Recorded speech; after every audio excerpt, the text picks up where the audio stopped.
La station des taxis, s'il vous plaît. Je voudrais une voiture pour 5.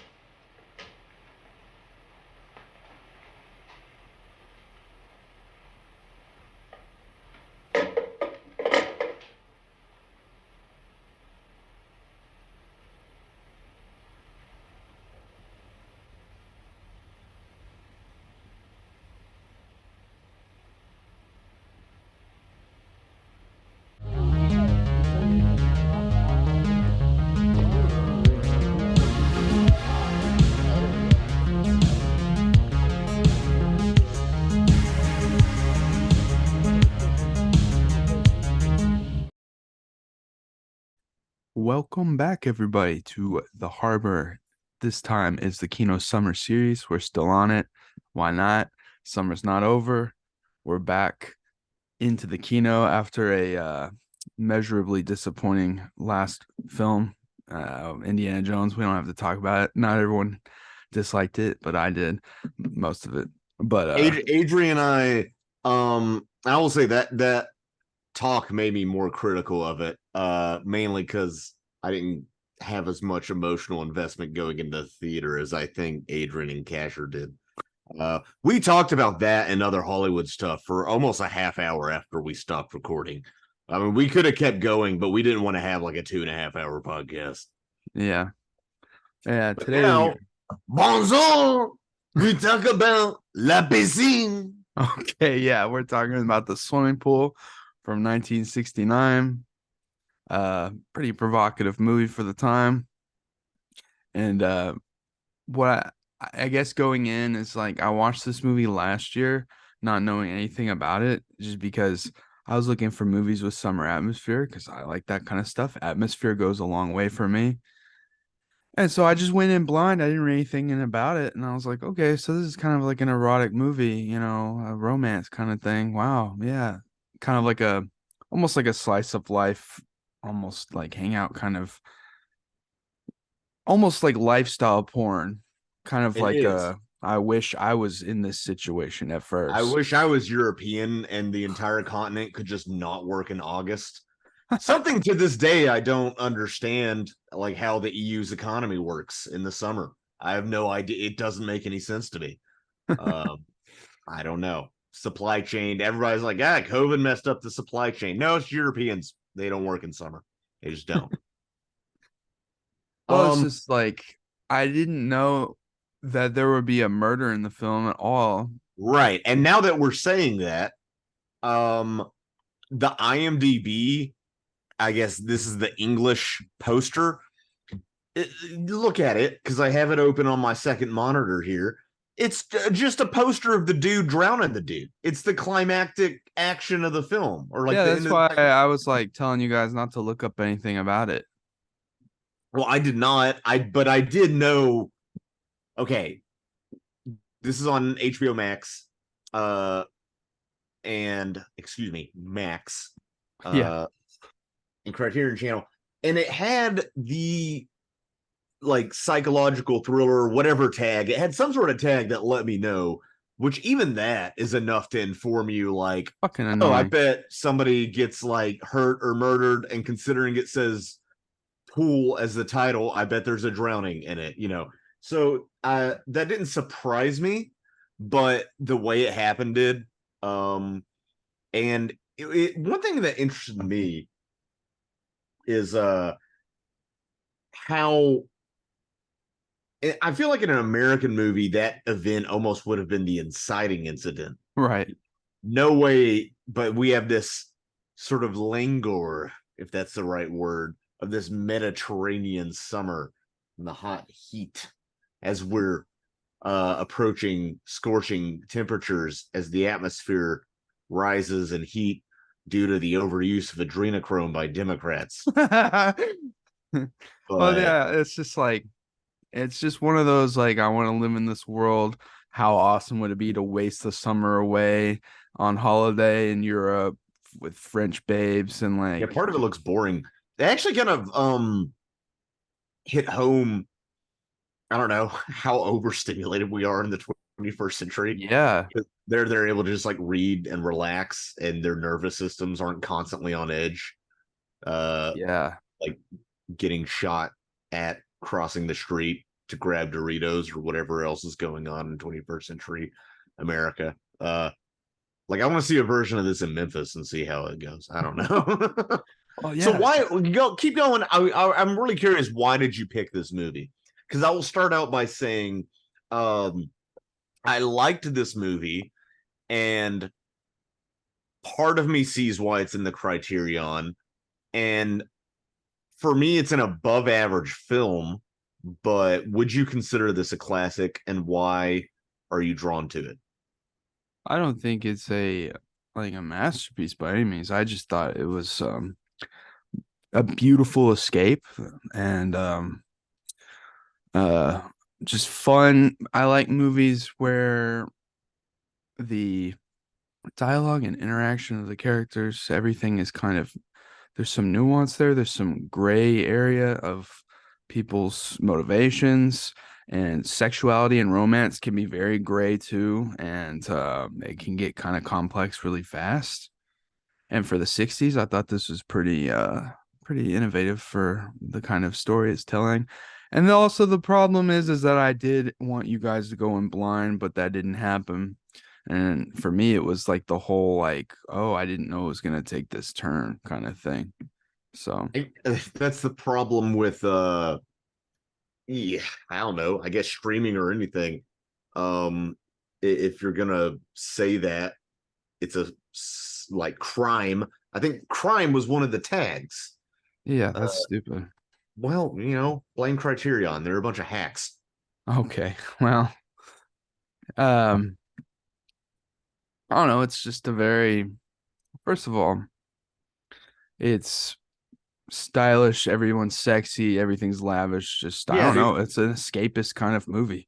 it is. No, this is a weird comparison, but it's almost like Crazy Rich Asians, that lifestyle porn. Yeah, Is what I've heard it described as. There's a bit of and it's not even their villa, by the way. They're just mooching off a friend, I know. Yeah, which I think adds another interesting layer, especially when they're like bringing people over to party and stuff. I would be there's a point progressively through this movie. I'm more like, dude, I hate everyone in this movie more and more as it goes on. Like, I feel like that was just like a thing in Europe, like bringing everybody over to random people's houses for parties, because that happens in La Dolce Vita, and I feel like I've seen it in other 60s era kind of pictures, and maybe that was just more of a thing, more I socially mean, the acceptable. Mediterranean, they're very open, but I don't know.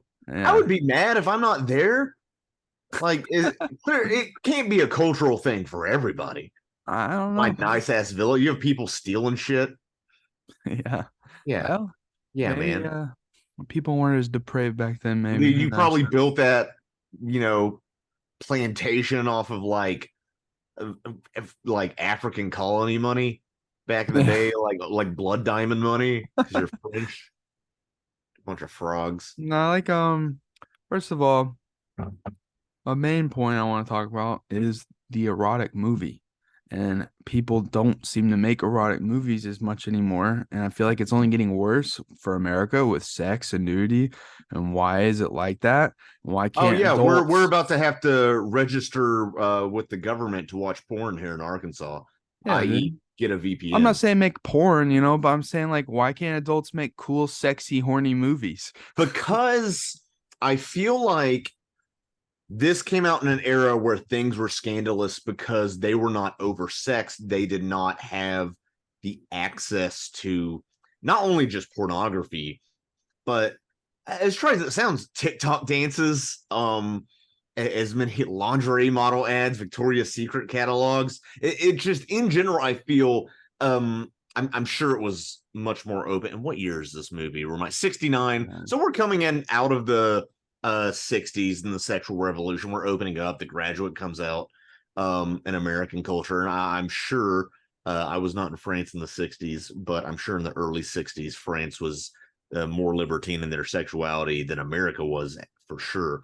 Yeah. But I still feel like there was a way you could shock or titillate without people being oversexed. And one thing I think about, especially in American society, is we're a very oversexed society in a lot of ways. but we don't have a lot of depictions or as many depictions of more adult sex. And what I mean is more mature relationships, more mature depictions of sex.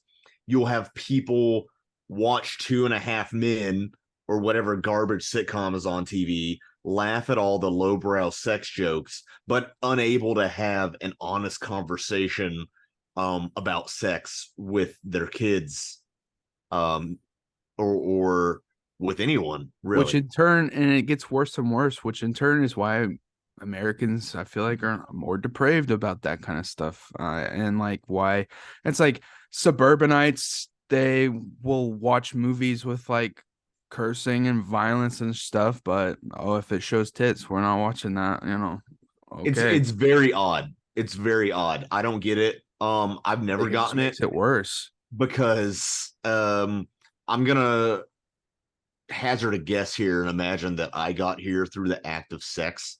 Yeah. We have, I'm not gonna name his name, but we have a mutual former friend. I mean, I'm still cool with the guy, but Yeah. who I remember his mom being mad at Halloween, the movie, because they were watching it on TV and then they ended up renting it or whatever, and that she was complaining about the cursing in the movie. Stuff like that, which is an insane thing to think about.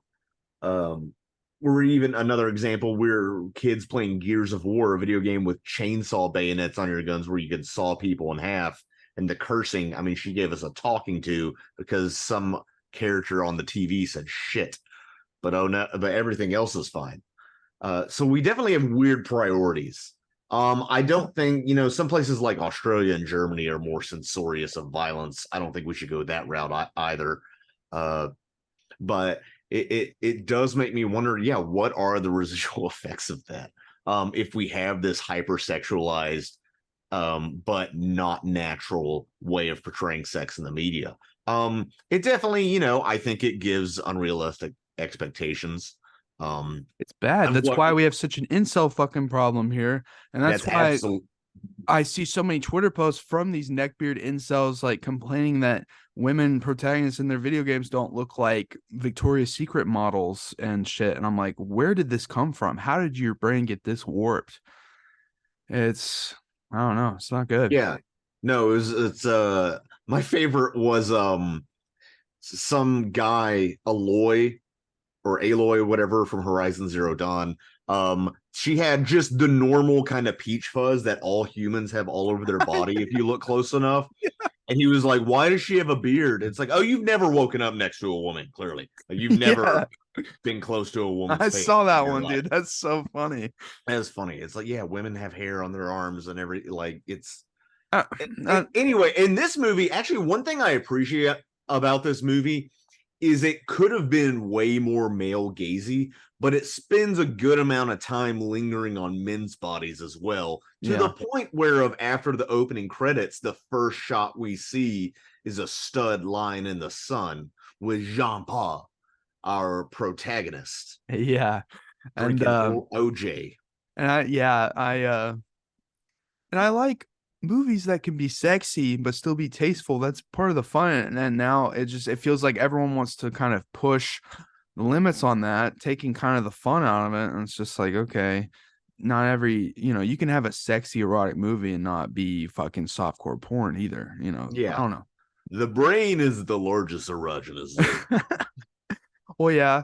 Yeah, Jean-Paul, he's got a good figure, I will say. Well, again, this was shot in 1969. If it was shot today, there'd be cellulite and stretch marks and all sorts of stuff. Maybe even in France. Yeah, that's the funny part is like everyone in this movie is sexy in one way or another. They really are. And here's the thing: it's believable if you're, I would say upper middle class. Her friends are probably upper class, upper middle class in southern France in this era. Yeah, you probably looked good. You probably did. They don't eat fucking. It is one. I've seen photos, like random photos of beachgoers in the '60s in America. I'm like, ooh, yeah, beaches don't look like that today. There's a lot of overfishing, but we got plenty of whales. Hey, yeah, hey, ooh. I have a weight problem as well. Me too. I love that Marianne is like, she mentions that John Paul only has a month off. And I'm like, oh yeah, poor Jean Paul, only a month off. Yeah, Normalize that here in America, dude. I started my job with 14 days of vacation a year, and every European I talked to was like, "Oh, that's not much." I'm like, you don't even know. You don't even understand." That's unfair. Yeah. It's ridiculous. But it's also why our economy is the best. Yeah. Boy. Yeah. I like just how casual it starts, how slow it builds. It's It's very just slow. It's a very slow movie, and I was almost surprised at how engaged I was throughout it. yeah, because you're just hanging out with these guys, you know. You're hanging out, and the amount this is, I forget what it's called. Is it the Kuleshov effect, where you interpret an Yeah. actor's face? Yes. The amount of work the Kuleshov effect does, or your Ryan Gosling sort of reaction shot, or Spielberg reaction shot, or just whatever reaction shot you have. I mean, it's not like they own the reaction shot. That's like a basic tool of cinema since the invention of the form. But the amount of information that's conveyed and that it lingers on these shots, giving the audience time to ponder and engage with the shot and engage with the performance and attempt to read the mind of the performers, is an incredibly simple but engaging technique that works throughout this movie, just because it does just enough between intercutting between actors, between them in the scene, and with long enough takes and camera movement that it does.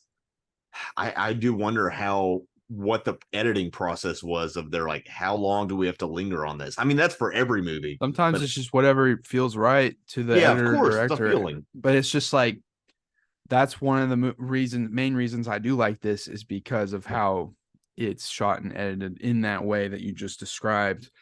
It allows you to kind of pick up on nuances and what maybe a character is going to lead into, especially like you get a few comments here and there when Harry comes over when he's at breakfast about Marianne, and then, you know, he brings her breakfast and then he plays music. But it's all these little things and all these different moments that you're kind of trying to read between the lines. And I love when movies make you read between the lines, and lingering on people's facial expressions and interpreting it and giving yourself time to breathe, like you said, is becoming more and more lost in mainstream films these days.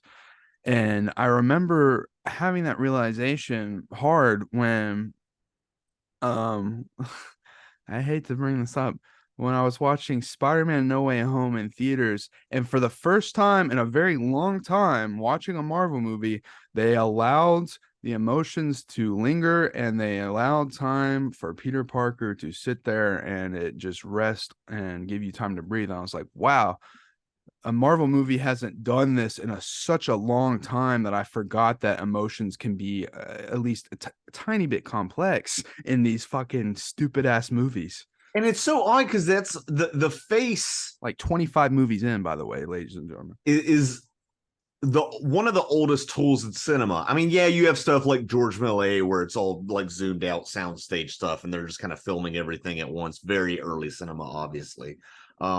But before the invention of sound, and certainly after we had that, to the point of, I mean, we'll bring it back to Dial of Destiny, to the point of we're still in 2023 trying to digitally replicate what is the most basic emotive tool in cinema, and we're trying to replicate that, and there's an entire strike going on right now about it. Thank goodness, by the way. Needs to happen, but oh no, how will we survive without 1,000 mid-ass shows coming out every year? And they wonder why the ratings are going down on all shows. Well, what do you think? Well, Like, I don't even know. shows Well, to watch. part of this, and we're getting into this, and maybe we should I tag know. this episode with us, talk about that. Although I've read a bit about it even today, but as we keep up with it as nerds we are, but it's I kind of forgot where. No. The point is, that's how far we've strayed, you know, from the point of like, we're like, well, do we even need humans in our movies Ugh. or in our art?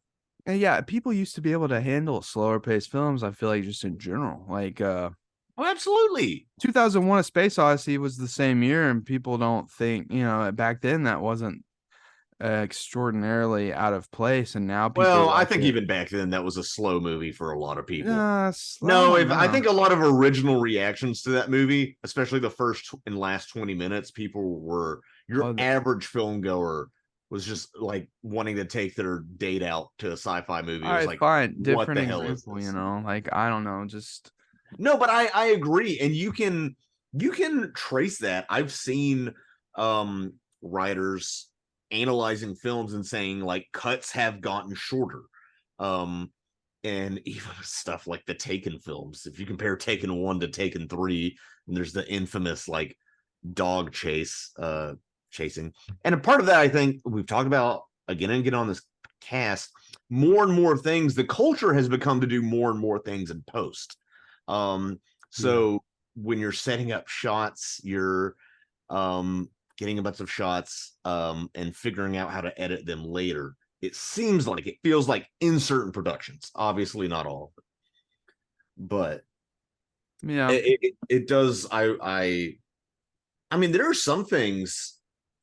This is gonna make me sound old manny. So I don't have TikTok. And I don't want TikTok. When I receive TikToks or when I see them 6 months later on Reels, sometimes it's cut too fast and it's hard for me to know what's going on. Almost like, are you trying to just like subliminally inject the information into my brain, like incept it into my brain? Because I don't even have time to process some of this, I don't know what that is. Maybe it's getting older. I'm 30 now. Yeah, it's like some stuff's just too fast for my mom. She tries to watch us when we play Smash Bros. She's like, I can't even see what's going on here. Well, that's also because she's not used to the tropes of what's going on. I know, but like the whole time I was watching Spider-Verse, the second one, I was like, my mom could not follow this fucking movie at all. Like, No, it's it's insane. And that's we walked out of that movie out of IMAX, and you said, I've never said this before, but I want to watch that on a smaller screen. Or just like farther away. Or farther away. And we weren't up close. We were in the middle of the theater like we normally are. But like there was stuff in the periphery that we weren't getting. And then I saw in a non-IMAX screen for my second viewing. Yeah. And it was in ways a better viewing. Although I that first viewing, the fully immersive experience. Yeah. It was a sensory overload, but it did push it to its limit. For sure. As 1,000 animators bled under the whip of Phil Lord. Phil Miller or whatever his name is. Lord and Miller, yeah. So yeah, this movie is kind of just it starts with Sean Paul and Marianne just hanging out, having some sexy times, swimming, mainly swimming, relaxing. And then eventually she has her friend Harry come over, who she has history with, and you find this out and you're like, oh, okay, they've had history. It can't be that big of a deal. But and then Harry brings his hot 18-year-old daughter in, which I will just say she was 23 when she made this movie. You don't have to feel weird about it. Yeah, she looks older than 18, I thought. Yeah, obviously. And they kind of like say that, and it's like she looks older than she is, blah blah blah. But okay, it's like, one thing that I understand why it did it, but it almost made me laugh. We're talking about the reaction shots in this movie. yeah. There was the early in the movie, Jean Paul is like, "How old are you?" And then it cuts to a close up of her. And it's very much she's like 18, and that's it's almost like comically blatant of them. Being like, she's 18. Yeah. Sorry. Yeah, that's it. I was thinking something weird. similar too. It was kind of funny. I don't know. There's enough weird. I don't know. Doesn't France have a history of sexualizing like underage women in their cinema? Who doesn't these days? No, but yeah, back Tom then Hanks. it was then quote unquote different, whether it was in France or in the US, whatever, to date a 17, 18-year-old girl, blah blah blah. Whatever. I'm not gonna get into that because it's fucking really shaky ground. No, and have you talked to an 18-year-old recently? I don't want to. That. No interest. man or woman. I'm just like that. Yeah. Like, what are we gonna talk about? Like, No, anything like honestly, anybody younger than 22 right now who I'm not like related to or forced to talk to, I have no interest in talking. Yeah, exactly. I will say the weird shit is that the woman who plays Penelope, Jane Birkin, she died 2 days ago, the day we were originally gonna film this. And I was like, I woke up, I was like, what the fuck? It was like a weird coincidence, but then we didn't film it, and I was like, whatever. But yeah, she died 2 days ago. So yeah, I don't know. Just wanted to throw that out there. It was just really strange that it's like I woke up and was like, oh, okay, well, she was a leukemia survivor, I think. Yeah, so Not anymore. But yeah, so that kind of like they start interspersing comments here and there to kind of build up the sort of gray area between Marianne and both of them. And you kind of know right away that the comment about her being 18, it's not going to be innocent, going forward. Yeah. You also know it from it being a movie. Yeah, I know. Well, we know how movies work, but it's just it's the fun of kind of listening in on their conversation, almost like you're a third party sitting next to the pool trying to see like what's going on. To me, that's the fun of it, because the way Harry starts to talk about Marianne is very casual, could be, real normal casual, but like you have to keep in mind he's had a history with her, and then he even goes and brings her breakfast, and then it cuts to him playing her his music, and that could be casual stuff friends would do, but then obviously Jean-Paul is starting to get irritated because most important setup, I think, on rewatch is the scene where Jean-Paul's like, hey, let me drive your new car, and he goes with Harry, and he's driving way too fast. And it's just like slightly a bit too fast to where it's like uncomfortable, and Harry looks uncomfortable, and it's just enough to where it's there. It's like, okay. Yeah. And no, I'm just agreeing. This is almost a masterclass in subtext, or at least a very good example of subtext and character work. I'm sure a lot of actors would be like, this is an excellent example of the scene work you could do, reading the dialogue and figuring out subtext in your delivery, because there's plausible. This is really true. I've heard this described as flirting. Flirting is injecting plausible deniability at every turn of being like, well, I'm saying this comment, but it is plausible that this comment is not flirtatious. There's a level of that there, and that unknown is the tempting part, in the way that like a bikini or lingerie is. It's that tempting, that almost crossing the line, that's almost sexier than like full nudity. And we get a mash piece there, because it's plausible that he could just be wanting to try out the sports car, or it's plausible that the guy could be playing sexy-ish music for its own sake.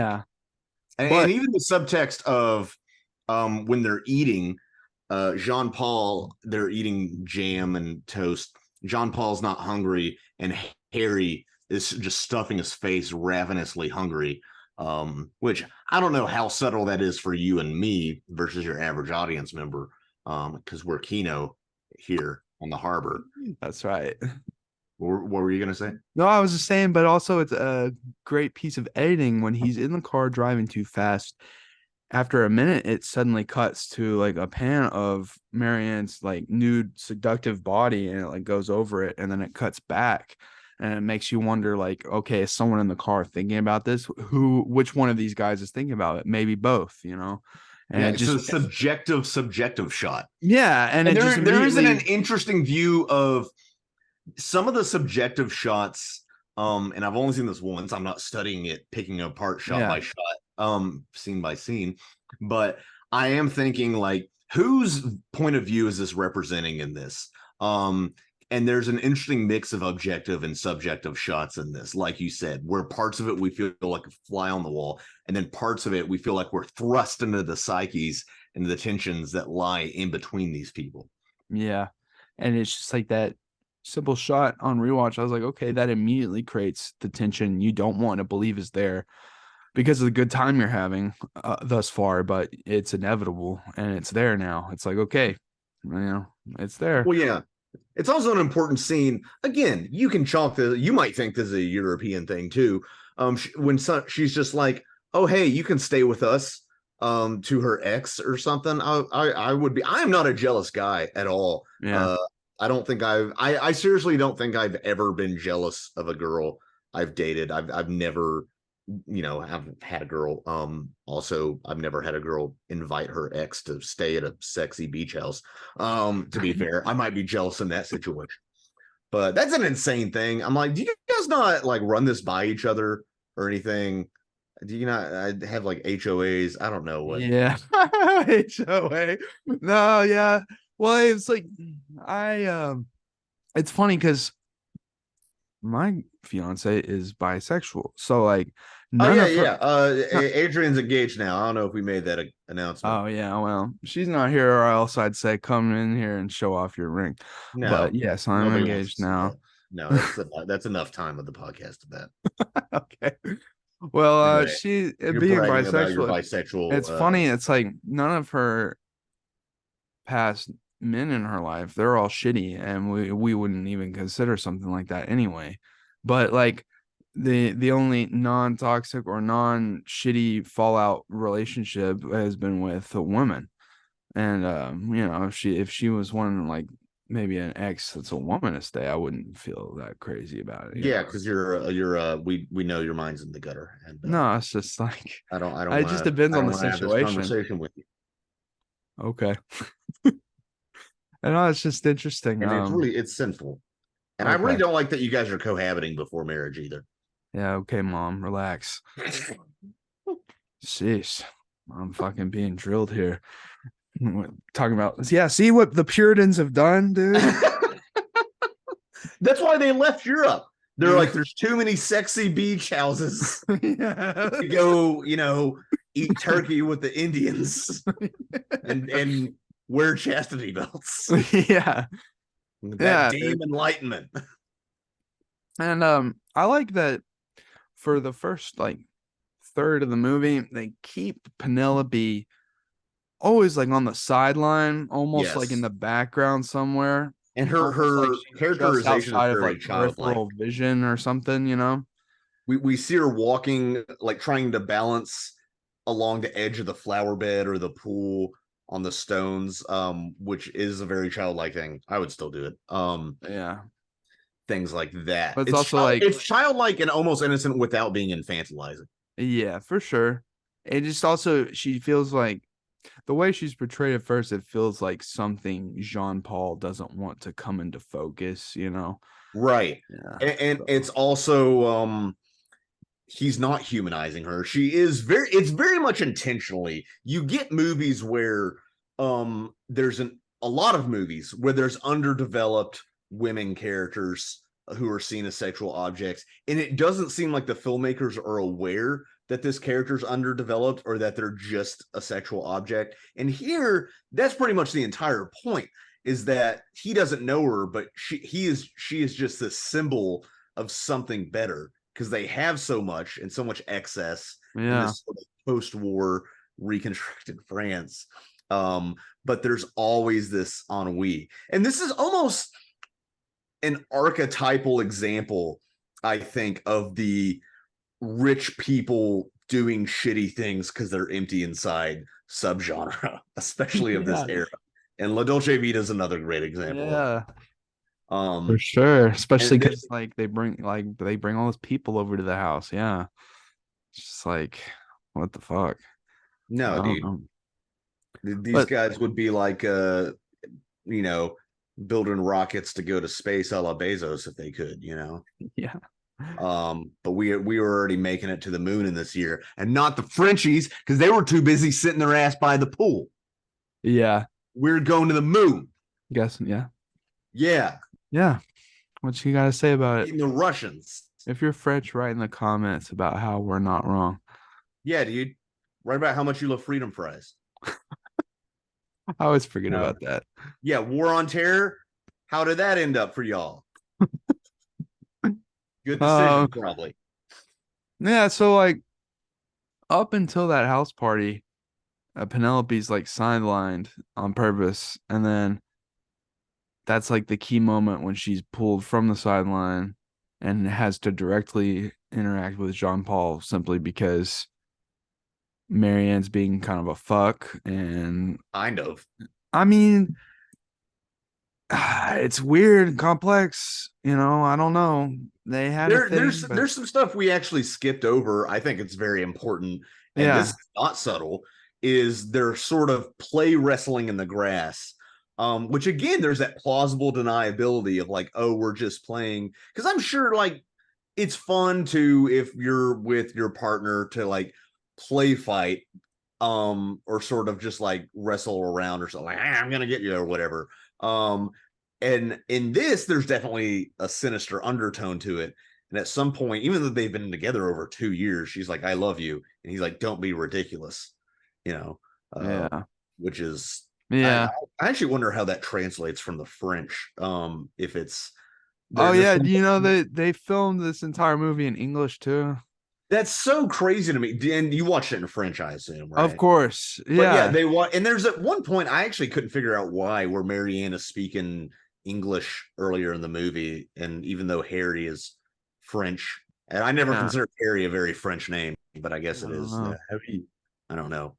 But also, like, sometimes I notice when I'm watching foreign films that if they do speak in English, there's like a 10-second delay in my brain where I'm just like so into the movie that I'm like, wait a minute, I'm not reading subtitles right now, but I'm understanding what's going on. Oh shit, they're speaking English. I don't know. There's just always this like short delay, and it's always I don't know. It's funny to me. My brain picks up on it pretty quick. I know. Well, I'm so into the movie, I might as well have jumped in Last Action Hero style. No, I fell asleep during that movie. Yeah, that movie has problems. I want to like that movie. Yeah. But then we get her sensually dancing and being stuff like that with. Oh, dude, there's some white people dancing in this movie, by the way. There's some like late 60s white people wiggle dancing. And I'm like, all right. This is why we needed the civil rights movement. We do get kind of like a brief kind of moment where Penelope's trying to talk to this boy her age, but he's boring as fuck, so she gives up. He's just talking about money, which I can agree with. You meet those people who just want to talk about money all the time. Crypto bros. Dude, it's baffling. It's weird. It's like, you're supposed to be a nerd. Talk about like engineering or something. I don't know. Talk about like some robot you built out of Legos. Talk about like Krypton, not crypto. Yeah. I don't know. That sounds too Funko Poppy at that point. There's a middle ground to be had there. I don't know. I've just been into Superman lately. But you've been watching that Adult Swim show? Yeah. I'm enjoying it. Yeah, I've heard good things. Yeah, so they dance with different people. Shouldn't be that big of an issue, right? But obviously, it is. And there's the escalation. There's dancing. It's funny. It's almost like a middle school dance or high school dance or something. There's the hands on the shoulders, and then they move to around the neck. Yeah, and then the faces get closer, and the hands move down the back, it's almost funny how it is childlike. It is that rush of passion. That is, I don't know, the older you get, the less you trust it. Because not all of us have found love, Adrian. Not all of us have found love. Or are looking for it, to be frank. It's just like Harry or John Paul, of course, is like, well, now I'm gonna, I guess, fuck it, I'm gonna go hang out with Penelope. And then he's a revenge thing, and revenge fucking doesn't seem like a great idea ever. Lame. But like he explains to her, like, oh, it's just anything goes. It's one of those nights where anything goes.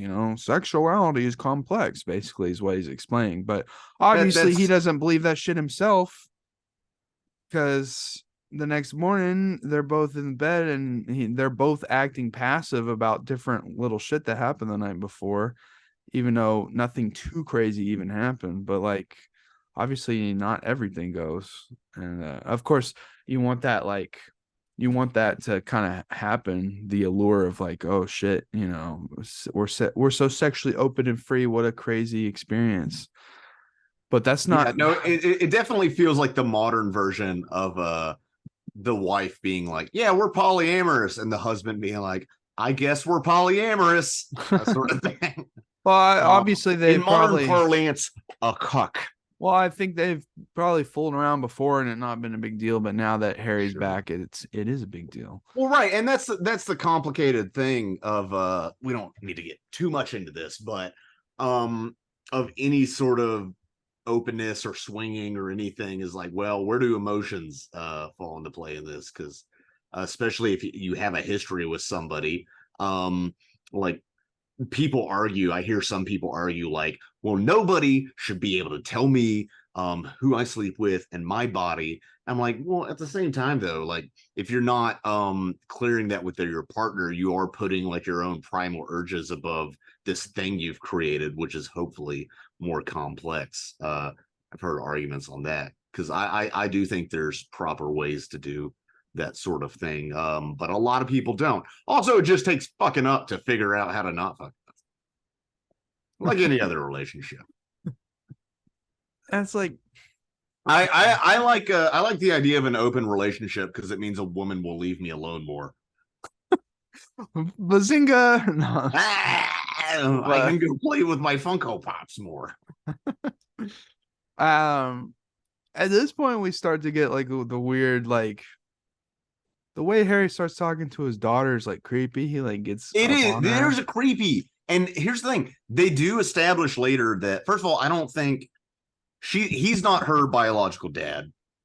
And he wasn't really there until later in his life. And it is established at first, early in the movie, I'm like, will Harry be a bro and kind of oblivious throughout this whole movie? Or will I start to dislike him as much as everybody else? And it turns out it was option B. Yes. He likes having her as arm candy and loves when people mistake her as when you find that out, that he gets thrilled by that, that's when you're like, okay, what the fuck? Like an Ivanka thing. Yeah. And like he's telling her he loves how smooth her skin is and shit. I'm like, fuck this. Yeah, it's definitely there's a difference between saying, oh, I have a beautiful daughter, and being like, yeah, my daughter has real smooth skin. My daughter's kind of sexy, huh? You should go for her. Yeah, that's just weird. But also, like, it does make you think. I like the world building that, like, you learn that, okay, he just showed up a year ago, and like her dad or her mom kept saying that he died in like a storm or some shit. So it's like, okay, is he her actual dad? And if so, obviously he was never meant to be a father with the way he's acting. It's like, why does he want to take her everywhere? I don't know. It's interesting. Just little tidbits. Obviously there's huge themes of midlife crisis going throughout this movie, hence the fast car. Jean-Paul gave up his dreams of being a writer. Now he works in advertising. I'm assuming writing advertising copy in those long ass weird buy this bottle of champagne because that's how advertising used to do. Now it's like 5-second clips before this YouTube video. We don't have sponsors yet. But and it used to be like, oh, let me read multiple paragraphs in this magazine about bull rocks. Yeah. Something. Like something. Yeah. I read one the other day. Actually, it was hilarious. It was multiple ads, and it was pretty much a wine. And it's pretty much like, hey, being a housewife sucks and your husband's always absent. Drink this to get you through the day. Like that was it. That was the ad. It was amazing. And I feel like people in this movie would buy that product. Well, and you do get the quick. You learn quickly that he is sober. He doesn't drink anymore, so that's important. It is important. But yeah, so Harry's being weird towards his daughter, and like blah blah blah. Let's see what else. Oh yeah. Obviously there's tension now. And that's the whole thing about this movie. It's like all three of them, not Penelope, but the other three, they're all toxic in their own ways. And so you kind of like the longer you're with them, the more it turns sour, obviously on purpose, and you just like fuck all And these. the less you sympathize with them, which I think a lot of audiences can't handle that Yeah. with anything. It's really weird to me when people talk about a movie or book or whatever, and they're just like, well, I didn't really like the main character. I didn't like this. And I understand there's a point where you're just not enjoying it because everybody's so despicable. And maybe you went into the movie with different expectations than what it was going to be, which depending on that, it can affect your enjoyment. I typically try to roll with it, of course, Kino, but yeah. I don't really get that. I don't get it. I guess people want that escapism, but like, dude, some movies are about bad people. I was talking with a friend earlier today about the problem with arguably something like Goodfellas is that it can glorify a mobster lifestyle, or Godfather, or what have you. I mean, it's a better example. Like, I don't know, should they be as likable as they are? They're all based off the mob, you know. Tony Soprano is one of the most likable fucking characters in all of media, and he's and he's a piece of shit. Yeah. He's a terrible person. You know, it's fun, you know. But the problem is when you get the dude bros who idolize Jordan Belfort and make that their personality. And that's when it goes too far. Right. Yeah. Fight Club poster. Or, you know, Fight Club or Rick Sanchez or, you know, who the fuck else, you know. But yeah. And that's what I think was so fascinating to me, because the first 20 minutes are this awesome escape of like sun and luxury, and then it turns so ugly. And they even mention in the movie that you can be surprised of how quickly things can change, and it's so true, you know. I don't know. It is, yeah. See, none of this would happen if they were working. They weren't taking month-long vacations. Yeah, if they were grinding their bones to make blood for the wheels of capitalism. Yeah, man. But that's our motto over here. But yeah, and then Marianne has Harry to take her get some shit from the grocery store, and it's like another thing. Even this far in, it's like, okay, this could be just, you know, seemingly casual or whatever, but obviously she purposely wants to leave Jean-Paul and Penelope alone to try and enable it anyway, because she thinks he's into her, and she wants an excuse, despite her being sensual with Harry the previous night. And it's like, okay, well, let me ask you this. Yeah. Do you think Penelope and Jean-Paul banged? I don't think so. I'm leaning toward no. It's ambiguous. And there's a scene later in the movie where they go swimming and they come back at night. But I could see it just being swimming. I mean, I think they may have fooled around a little bit. I don't think he took it that far. I think he was just no full PIV. I think he was just using her as a way to just, I don't know, revenge, and just not really. I really don't think he was that interested in her. No, he wasn't. And he seems to not be disinterested in her, but obviously he realizes that this woman's out of her freaking depth. Even in a pool as shallow as that one. That's the problem, though, is that hanging out with Penelope, though, she like spills to him that Harry let him have Marianne now. So of course now he's not going to stand it for that, you know, as a man, you know. Oh yeah. No, Penelope shit talks Harry in a whole scene in this. Yeah, so it's like, obviously she feels kind of weird, you can tell, about her situation with Harry, and I'm sure she likes going around the fucking Europe and shit. Right, and it's almost a sugar daddy thing. He's like, I take you to Milan. For sure. And honestly, think about when you were 18, how I mean, sure, it would be nice to hang out by the pool, but these people are, I would say, part of it I can never tell because how old they're supposed to be because they spend all their time in the sun smoking cigarettes. So I don't know if they're like these people 30 or 40. I'm not sure. And Harry's a bit older. I think just late 30s. Yeah, I would Harry say might be like 40 or 41 or something. Yeah, I would say Harry's like early 40s and they're like 35, Jean Paul and Marianne, I would say. Yeah. But if you were 18, after a while, when you get bored and want to hang out with people of your own age, hanging around these people, and I feel like she definitely is bored, and that adds into it. That adds the gossip because she's reading a novel she's already read before, some trashy paperback. Yeah. But it's like, yeah, even like she didn't want to give answer one way or another when they were like proposing the idea of staying there. She's like, right. And she doesn't feel like she has any autonomy. Yeah, it's that illusion of choice. For sure. It's almost like that abuse of control. In a lot of abuse, I'm not saying she was abused by Harry, but that emotional manipulation where somebody doesn't feel like they're being abused, but they have no power in the relationship and their opinion doesn't really matter. It's a shitty place to be. Not that I'm speaking from experience. And that's the thing is like, I don't know. I feel like all three of them, obviously not counting Penelope. Well, she didn't have by the end of the movie, I didn't like Penelope. No, I'm saying like they're all in different ways. Almost all of them are at fault for shit, obviously, that led to Harry's death. Not that it's anyone except for Jean Paul's fault, but I'm saying like everyone's guilty for different shit here. So I don't know. And then once we get to the dinner scene, which is just a little over halfway through the movie, it really does act as like this dividing line. Like we're this far now. We're not ever going back to the good carefree vibes earlier. Shit's over with. Now we're in it. Like there's too much. We're eating Chinese food, which is novel because we're upper middle class. Yeah. And we're making it with prepackaged Uncle Ben's rice. I did notice that too. Yeah.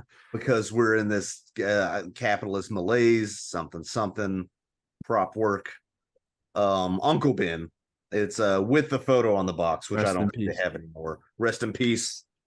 No, but yeah. And then she like tells Jean Paul that he's free to do whatever, so blatantly. And it's just it's all just so toxic really quickly, and it's just gross. And then she like mentions he's a Pisces and shit. I'm like, uh-oh, here we go. God. But yeah.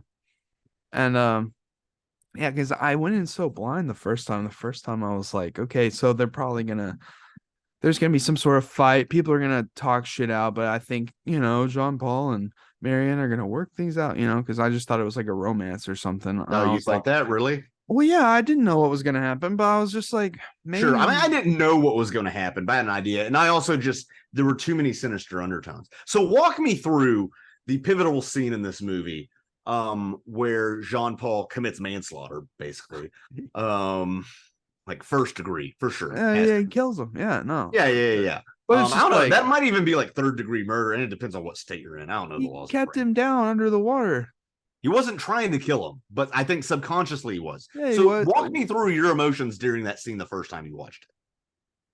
Well, I just I'm like, first of all, I was like, there's like 45 minutes left in this movie. What are they gonna do? Like they've pretty much like they've almost like broken up at this point. Like what's gonna happen? And again, I said it comes late in the movie. This would almost be the entire first 2/3 to the first two acts of this movie. I think in an American production would be one act. Yeah, it takes it so much time, which is what makes the movie. But it's like if for a while I'm like, okay, well, Harry, he's kind of weird, but he's free to do what as he pleases. If Marianne's going after him, it sucks, but I'm not gonna say he's a complete piece of shit, even though it sucks and they shouldn't be doing that. But like, I don't know. It's complex, but then he starts telling Jean Paul that he's better than him, and just like then he starts telling Jean Paul about how everyone always said growing up that they had to be gentle with him, and at that point it made me think of a lot of a lot of mama's boys these days that grow up and are treated the same way, and then they turn out to be fucking weird fucks on the internet that might try and do something the internet equivalent of drowning somebody over shit like this. I don't know. It just reminded me of a lot of incels and the way they react so fucking insanely. But you know, when he does drunkenly fall in the pool and Jean Paul like keeps kicking him in, it almost plays comedically for a minute there. Just not really, but just like it does happen quite a few times. Right. And it And you reminds kind of me get it. You get, I mean, like I get in that situation doing it once. It like if I was drinking and somebody else was drinking and they said all that shit to me and they fell and he tried to hit me and then fell in the pool, I get the one time picking him up and then letting him go. Yeah, for just sure. as a fuck you. And again, it's that plausible deniability that I've said over and over. And it just keeps escalating. It's like, okay, he did it twice. Oh God, he's doing it again. Yeah, he keeps It doing is it. a It's like, scary okay. thing. Drunk diving is really a scary thing. Yeah. Like, and it really it doesn't take. I mean, you can start to drown off of like a tablespoon of water or something, if you can't Yeah. get it It all out. really It can snowball fast. that scene is like really what got me to put this on the list for this year. Because I was like, wow, that took a turn. But it's just the way that it's still at this point almost like gray. Like, did he mean to actually go through with it or not? Did he let himself slip just a little bit? And he had What do started you drinking think? again. So there's a lot of different little tidbit or little things here and there. That's what makes it so interesting to me. The drinking is almost an excuse of like, well, I've crossed this line, so Yeah. now I can cross other lines. Um, and there's plausible deniability. I think there was a subconscious like murder instinct in there, almost like a primal. I have to, like, almost a Darwinian. I have to delete my sexual competition sort of thing deep in his subconscious. And his better nature, because he was drunk, was not able to overcome it. So I don't think he was consciously trying to kill the guy. Of course not. But there was a part of him that he's like, well, if it happens, it happens. And I love that it's when he's actually drowning him to death, it's all like in one long take. It somehow makes it just a It bit is more absolutely in one long time. No, it got to the point where I knew it was fine, but part of me was worried for that actor who played Harry. I was thinking, like, filming this scene, I wonder they had to have a safe word or a lifeguard or EMT or whatever on set. Somebody who knows CPR. Yeah, because this time it like took me out of it. I was like, wait a minute, this is an actor acting. How like this is a dangerous way to shoot. And but it's cool that they did do it in that long take. It works. So, Yeah, dude. It's like that it's like that old Noah's Ark movie before Unions where they just dumped like thousands of gallons of waters and killed people. Yeah. But also, also that scene is interesting because you get that the reason he swung at Jean Paul is because he mentioned that shit about his daughter. So there's got to be some truth in there because he's insecure enough to try and hit him over it. So that makes it kind of creepier. That remind me, he says something. He basically accuses him of being creepy toward his own daughter, right? Yeah, but being into her basically. Yeah, and that's why when he swings. Yeah. So it's like, okay, well, you obviously drunk something there. Thoughts. And then also it's kind of interesting how quickly Jean Paul is able to snap into focus and be like, okay, let me set this all up to look like an accident. I need to do this, and this. It's really weird. It's sociopathic. Yeah. He's so numb emotionally just from excess. It almost stretches believability to a point, but also, again, I almost think because you're drunk, you would be like, well, I'm just gonna real quickly and haphazardly do this. I'm gonna roll with it. And that's the thing is like, there's no way I could personally live with murdering somebody. I'd have to immediately confess and go to jail. I just can't do it. Really? Yeah, I couldn't lie about it. No. I could definitely murder somebody. Oh, good to know. I'm glad that's on this podcast. Yeah, for sure. Okay. Yeah, no, I'd have to confess. And I have. Oh, okay. And I don't know. I'm just having to yes and you. That's all I'm doing. That's all I'm doing. Okay. All I'm doing. It's guys. It's yes anding. It's improv. Now let's take this to the next level because Inspector Clouseau. This movie is about Jean Paul killing this guy. And while they're filming this movie, there was a major political scandal in France involving Alain Delon, the guy who plays Jean Paul.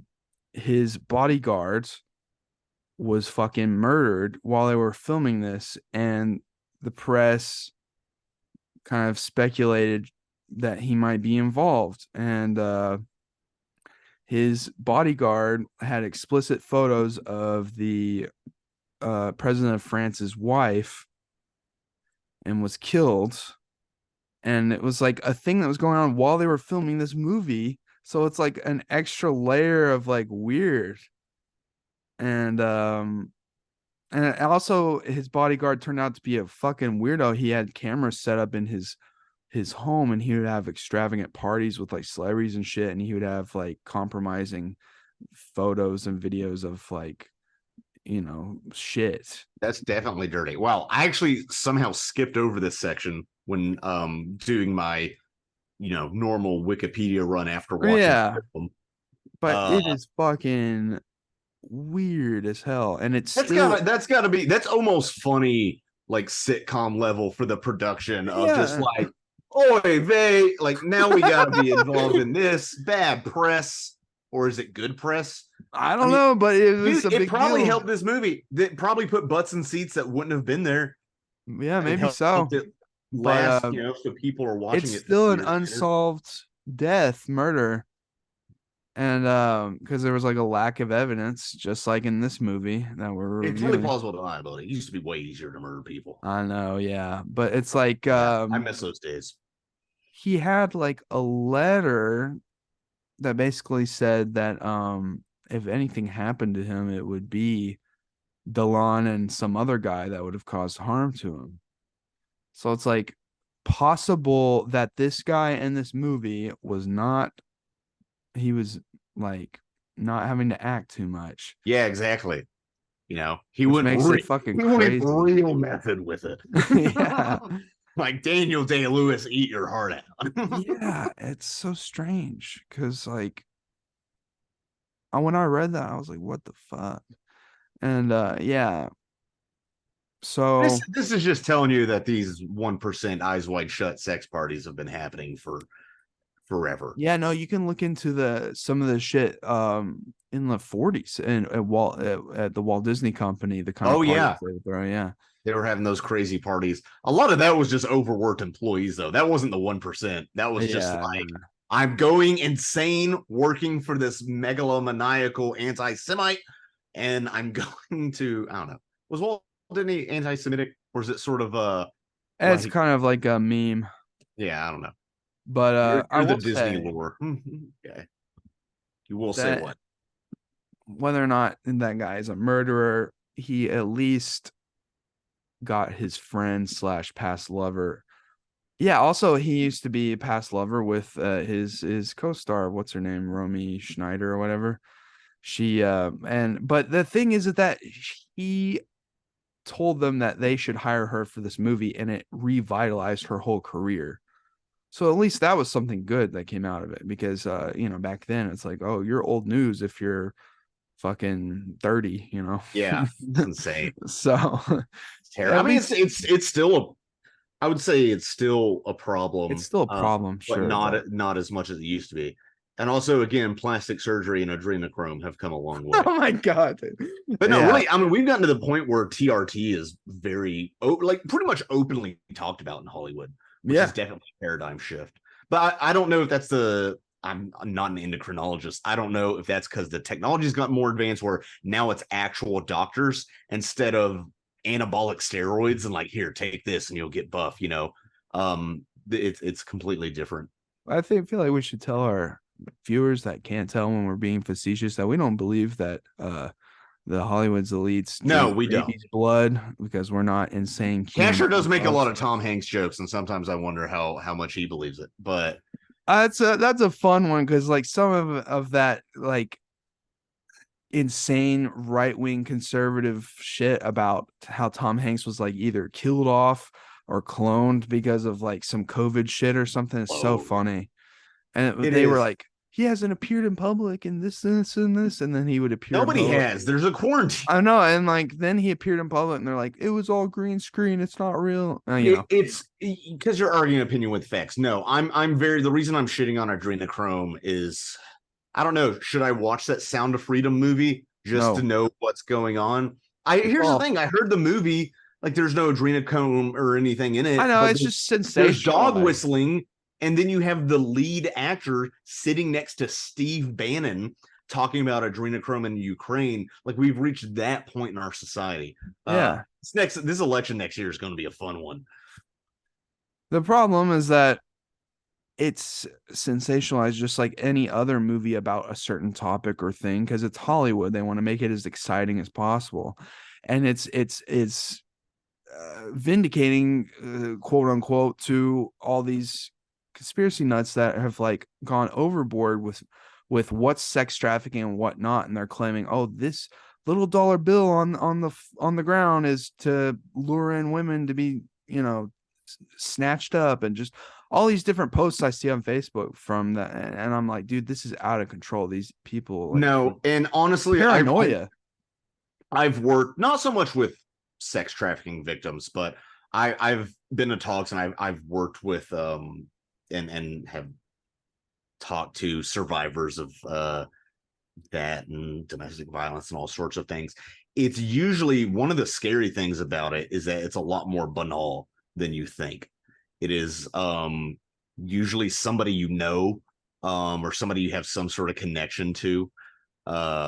It's not these like high-minded conspiracy sort of things. That's what's scary about it, is how normal it is and how it could be anybody. And how a lot of times, even stuff, it's like teen runaways, things like that. Yeah. But no, I'm not part of the just absolute anti-fact last gasp of the GQP Grand QAnon Party bullshit. Anyway, back to the movie. Another part of the editing and the way they made the movie I like, a creative decision, I guess is what you would call it, is that after he kills him and covers it up, it immediately cuts to the funeral procession instead of an in-between scene where the obligatory someone wakes up and discovers the body, someone screams, the police are called, and then they're investigating it and all this shit, and it adds to the emotional detachment. Yeah. And then, which is furthermore explored when Marianne talks about how she was surprised how few people came to his funeral. She was like surprised about that. And I found that interesting too, because I don't know, it just adds to his character. No, he's I guess record producer, music executive of some sort. Yeah. But not necessarily an artist himself. Who, has a lot of colleagues, but not many friends. I'm sure there's plenty of people like that. No, there's a lot of indifference from every character after the murder, honestly. Yeah, you don't really get to know too much about how Penelope feels. I mean, she's obviously not.